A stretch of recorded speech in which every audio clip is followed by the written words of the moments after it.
tipo, mesmo se o Bitcoin não virar moeda nunca, isso não tem problema nenhum na tese. Tipo, os títulos da dívida, que são os bonds americanos, não são moeda. O market cap dos paraísos fiscais também não é moeda, e são mais de 10 trilhões. O market cap do ouro são outros 10, 12 trilhões e também não é moeda.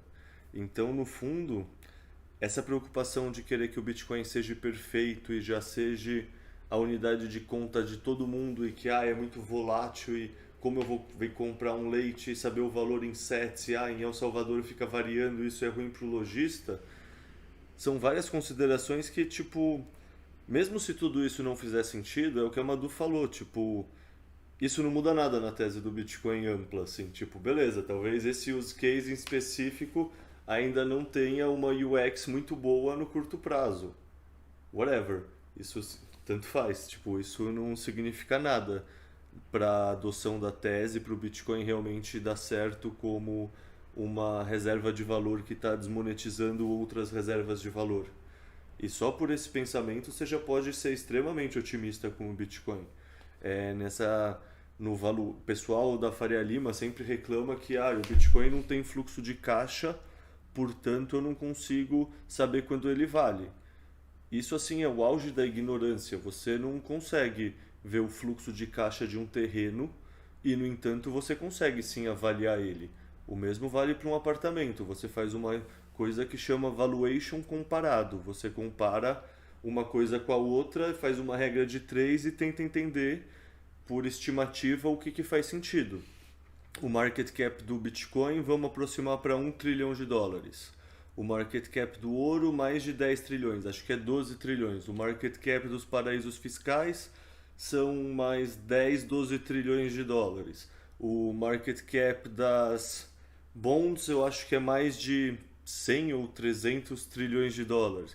Então, assim, mesmo não virando moeda, isso não afeta em nada a tese autista para o Bitcoin. Assim, mesmo se não existisse a Lightning, que é incrível, e lá em El Salvador, tanto eu quanto com o Tangorila conseguimos ver quão incrível é, quão sim ela faz você virar bullish com o Bitcoin para esse uso como moeda no dia a dia, mas mesmo se nada dessa parte existisse, você já poderia ser tão autista quanto. Pura e simplesmente por essa questão do bloco de gelo derretendo e o Bitcoin ser a reserva de valor superior. Tipo, as pessoas às vezes não entendem o que a tese ampla do Bitcoin como reserva de valor quer dizer. Mas, tipo, existem muitas famílias que compram um imóvel e depois compram um segundo imóvel e um terceiro imóvel como investimento. Esses imóveis só estão sendo comprados como reserva de valor. O mesmo vale para as ações do Ibovespa, para as ações do S&P 500, para as ações que estão dentro de vários ETFs. As pessoas não querem ser investidoras e ser donas dessa ação. As pessoas estão comprando essa ação porque ela é uma reserva de valor e elas acreditam que no longo prazo isso vai preservar o valor no tempo. Ou seja, o Bitcoin se mostrando uma reserva de valor superior, todos esses outros mercados tendem a ser desmonetizados. O mercado de quadros tende a ser desmonetizado, de arte. O mercado de imóveis, talvez agora se resolva o problema de moradia no mundo, porque não vai ter mais pessoa tendo 10 imóveis e se não alugou por um valor X, eu prefiro deixar vazio do que deixar alguém morar lá. Tipo, existem tantas derivações para essa desmonetização de outros ativos que a gente nem consegue compreender de verdade o que significa.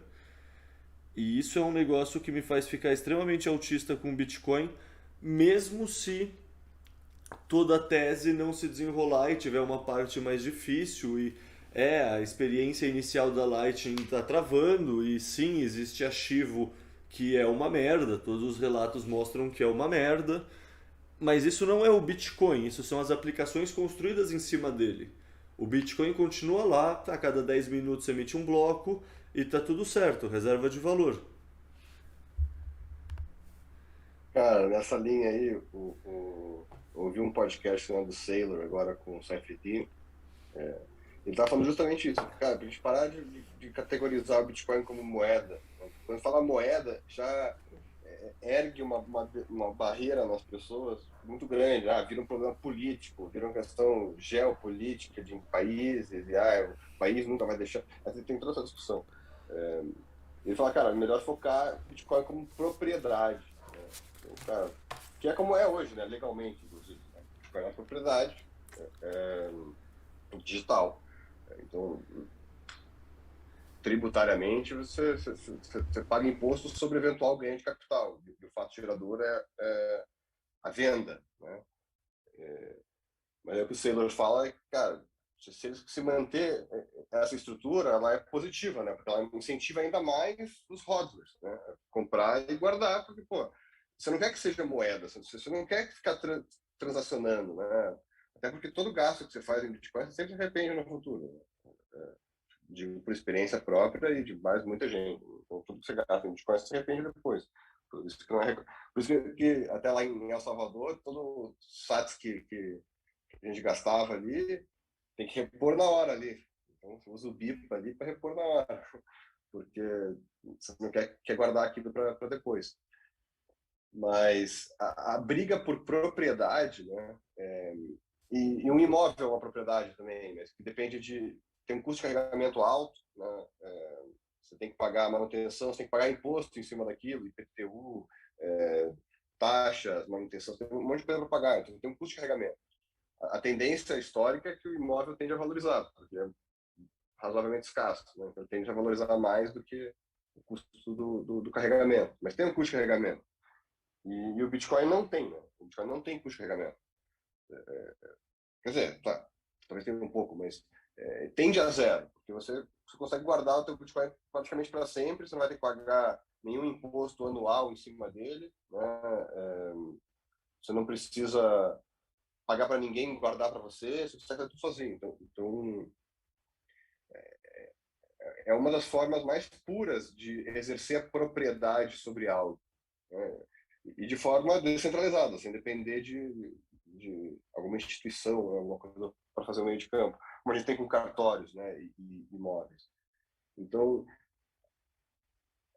outro ponto que ele levantou ali também que eu achei interessante, que grande parte da propriedade, né, no mundo não é digital, não está digitalizado. Então, grande parte da riqueza que está parada em propriedades é algo físico ainda, né, não é algo digital. Então, o Bitcoin é um novo patamar porque é puramente digital. Mas gradativamente essas outras coisas do mundo real vão sendo digitalizadas, né? E à medida que tudo é digitalizado, aumenta a tendência, né, de você ter Bitcoin dentro de um portfólio.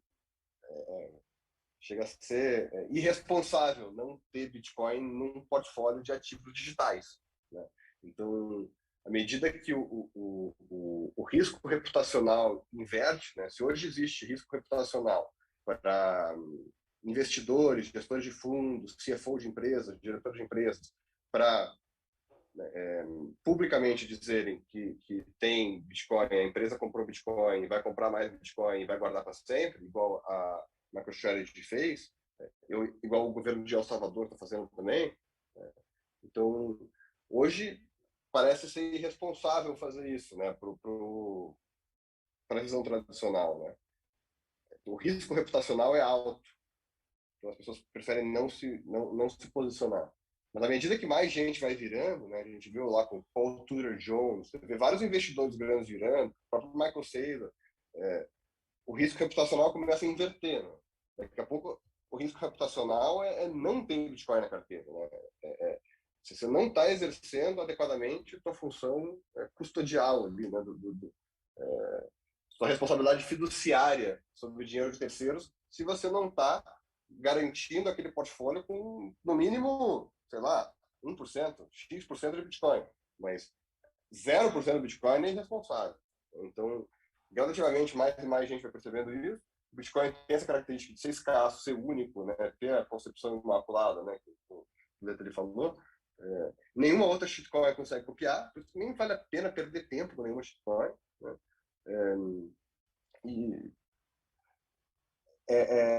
O Bitcoin vai entrar nesse mercado de propriedade, que é o que já está legalmente estruturado. O ouro tem 10 trilhões, o Bitcoin tem 1 trilhão, o próximo target agora é o ouro. Vamos desmonetizando o ouro enquanto o Bitcoin é monetizado. E depois é bonds, é real estate, é arte, uma série de outras coisas que as pessoas, pô, talvez eu não precise comprar mais um terreno, mais um apartamento e botar para lugar. Melhor comprar esse Bitcoin e guardar ele para minha família. Assim, né? Então, mais gente vai entendendo isso e 8 bilhões de pessoas para 21 milhões de Bitcoins. Né? Não tem Bitcoin para todo mundo. Não, eu vejo, tu estava comentando como o Bitcoin é propriedade, ao invés, beleza, vamos falar sobre propriedade, mas eu acho que uma das coisas que acontece muito é as pessoas tomam como uma impossibilidade próxima, talvez nos países que a gente conhece, no Brasil e tudo mais, é que as propriedades, aquelas propriedades que ele tem, são garantidas e são delas mesmo, elas têm a posse real daquilo, e não é verdade, né? Colocam como risco zero. Se eu tiver um terreno, esse terreno é meu e eu vou passar para frente. Risco zero, talvez por enquanto. A gente não sabe o que vai acontecer no mundo agora. Podemos ter algum tipo de mudança geral aí no mundo que a gente talvez não consiga prever imediatamente, mas aquela posse de um terreno, de um imóvel, de um apartamento, de uma casa, ou de bonds, ou seja lá do que for, ela é tua enquanto o país que tu tá deixar, né? Eu acho que o mundo, quando a gente entra nessa conversa, a gente fala de Brasil, Europa, Estados Unidos, a gente não leva em conta países em que a propriedade ela é absolutamente uma coisa volátil.